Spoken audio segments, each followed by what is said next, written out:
प्रधानमंत्री नरेंद्र मोदी फ्रांस और अमेरिका दौरे से भारत लौट आए हैं और उनके आने के बाद अब दिल्ली में सरकार बनाने की हलचल तेज हो गई है। नई सरकार के गठन के लिए बैठकों का दौर जारी है। शुक्रवार को दिल्ली बीजेपी की बड़ी बैठक हुई, जिसमें बीएल संतोष, वीरेंद्र सचदेवा, हर्ष मल्होत्रा, पवन राणा, कमलजीत सरावत और अतुल गर्ग शामिल हुए हैं। बीजेपी ने बताया कि अभी बीजेपी के कार्यकर्ता और चुने हुए विधायक दिल्ली की जनता का धन्यवाद कर रहे हैं और अपने अपने क्षेत्र में लोगों से मिल भी रहे हैं। पीएम मोदी के आने के बाद पहले पर्यवेक्षक के नाम तय होंगे और उसके बाद विधायक दल की बैठक होगी, जिसमें विधायक दल के नेता को चुना जाएगा। यानी दिल्ली के सीएम चेहरे का ऐलान किया जाएगा। सूत्रों के हवाले से खबर है कि 17 या 18 फरवरी को विधायक दल की बैठक होगी। सीएम के नाम का ऐलान होगा और सूत्रों के मुताबिक 19 फरवरी को दिल्ली में शपथ ग्रहण समारोह हो सकता है। यानी 19 फरवरी तक सरकार के गठन की प्रक्रिया पूरी कर ली जाएगी। सूत्रों के मुताबिक इसके लिए पहले से होमवर्क किया जा चुका है और सिर्फ शीर्ष नेतृत्व को फैसला लेना है। यह भी जानकारी है कि 15 विधायकों की एक लिस्ट तैयार है, जिसमें 9 नाम छांटकर मुख्यमंत्री, मंत्री और स्पीकर का नाम तय किया जाएगा।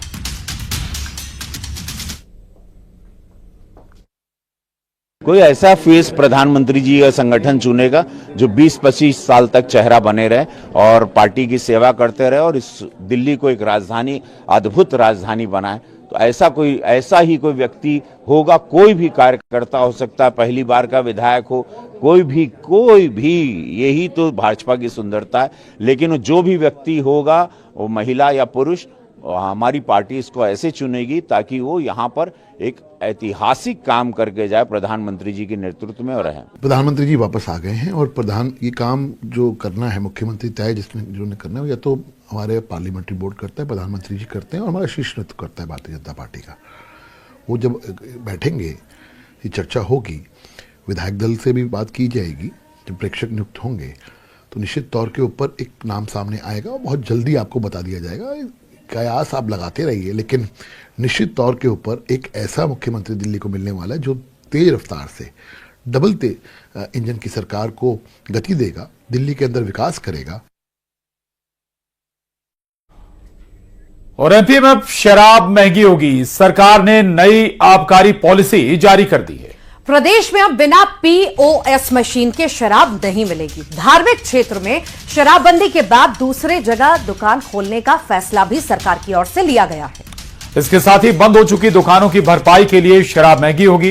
रेस्टोरेंट और बार में जगह बढ़ाने के लिए अतिरिक्त शुल्क लगेगा।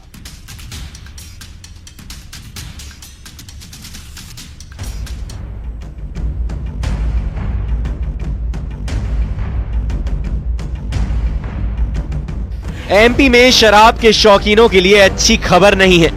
अब जाम छलकाने के लिए उन्हें अपनी जेब और ज्यादा ढीली करनी पड़ेगी। एमपी सरकार ने नई आबकारी पॉलिसी जारी कर दी है।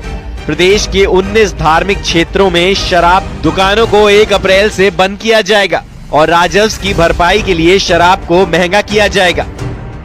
नई आबकारी पॉलिसी के तहत अब प्रदेश में बिना पीओएस मशीन के शराब नहीं मिलेगी। पीओएस के बिना शराब बिक्री पर दुकान संचालकों पर जुर्माना लगाया जाएगा। नई आबकारी नीति में और क्या प्रावधान है, आइए जानते हैं। नई आबकारी पॉलिसी, बिना पीओएस नहीं बिकेगी शराब। पीओएस के बिना शराब बिक्री पर जुर्माना। धार्मिक क्षेत्रों में 1 अप्रैल से शराब दुकान बंद। धार्मिक क्षेत्र में शराबबंदी, दूसरी जगह खुलेंगी दुकान। आय की भरपाई के लिए महंगी होगी शराब। बार में फ्लोर एरिया बढ़ाने की सहमति। फ्लोर एरिया बढ़ाने के लिए देना होगा अतिरिक्त शुल्क। कमर्शियल आयोजनों के लिए लाइसेंस फीस। ठेकेदारों को ई बैंक गारंटी के रूप में मिलेगी बैंक गारंटी। नई शराब नीति पर सियासत भी शुरू हो गई है। कांग्रेस सवाल खड़े कर रही है तो बीजेपी ने भी पलटवार किया है। कहा है कि कांग्रेस के समय घर घर शराब पहुंचाने की नीति थी। देखिए, ये शराब कांड में जो है श्री केजरीवाल जी चले गए हैं। इसी रास्ते पे मध्य प्रदेश की नीति चल रही है। आपने कहीं ऐसी नीति सुनी है कि धार्मिक शहरों में आबकारी नीति में जो है बिक्री पर तो बंदिश है, खरीदने पर कोई बंदिश नहीं है। दूर से खरीद के लाके आप जो है उस शहर में शराब पी सकते हो। देखिए, मध्य प्रदेश में कांग्रेस पार्टी और कांग्रेस की सरकारें सदैव शराब माफिया के साथ रही है और 15 महीने की सरकार के दौरान घर घर शराब पहुंचाने की, होम डिलीवरी करवाने की व्यवस्था कांग्रेस ने कर दी थी। ऐसे में भारतीय जनता पार्टी सरकार जहां धार्मिक स्थलों से शराबबंदी प्रारंभ कर चुकी है, साथ ही आबकारी नीति में परिवर्तन कर रही है। प्रदेश में 20 साल में शराब की दुकानें 37% बढ़ी हैं। धार्मिक क्षेत्रों में शराबबंदी के बाद अब सरकार नई पॉलिसी लेकर आई है।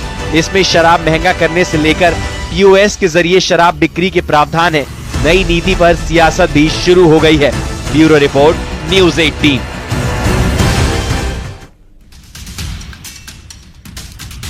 सौरभ शर्मा पर सियासत अब तेज हो चुकी है। नेता प्रतिपक्ष उमंग सिंघार ने आज सौरभ मामले को लेकर प्रदेश सरकार पर बड़े आरोप लगाए।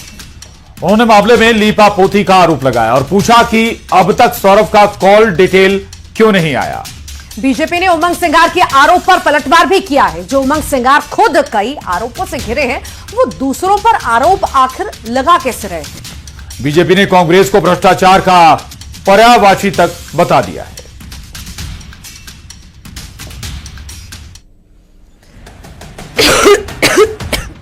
परिवहन विभाग के पूर्व कांस्टेबल सौरभ शर्मा की गिरफ्तारी हो चुकी है।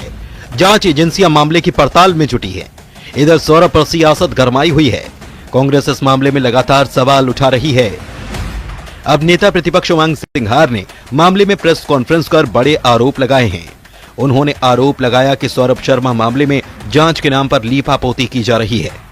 सौरभ शर्मा को सिर्फ पकड़ा गया और जांच पे लीपापोती की जा रही है। जो डायरिया मिली, जो कागज मिले, जो बयान दिए, उनसे जितने भी आपने आज तक पूछताछ क्यों नहीं करी। उमंग सिंघार ने यह भी पूछा है कि सौरभ शर्मा की कॉल डिटेल आखिर अब तक क्यों नहीं आई। आखिर ये किससे बचाने की कोशिश हो रही है। फोन कॉल की डिटेल अभी तक सामने ही नहीं आई। ऐसा क्या है फोन सौरभ शर्मा के फोन के अंदर कि ऐसे किसको कॉल करता था, किसका रैकेट था, कौन मंत्री चलाते थे। नेता प्रतिपक्ष के आरोपों पर बीजेपी ने करारा पलटवार किया। आरोपों का जवाब देने के लिए बीजेपी ने प्रेस कॉन्फ्रेंस की। सिंघार के आरोपों को हास्यास्पद बताया। कहा कि जो उमंग सिंघार खुद कई आरोपों से घिरे हैं, वो दूसरों पर आरोप लगा रहे हैं। मैं याद दिला दूं कि ये वही उमंग सिंघार हैं जो 15 महीने की कमलनाथ सरकार के दौरान अपने ही मंत्रालय में खरीद फरोख्त, ट्रांसफर, पोस्टिंग, ऐसे अनेकों मामलों में करोड़ों रुपए के भ्रष्टाचार के आरोपी। तो सौरभ पर सियासत जारी है। कांग्रेस सौरभ के बहाने सरकार पर निशाना साध रही है, तो बीजेपी कांग्रेस को भ्रष्टाचार का पर्यायवाची बता रही है। आरोप प्रत्यारोप का दौर जारी है। Bureau report, news 18।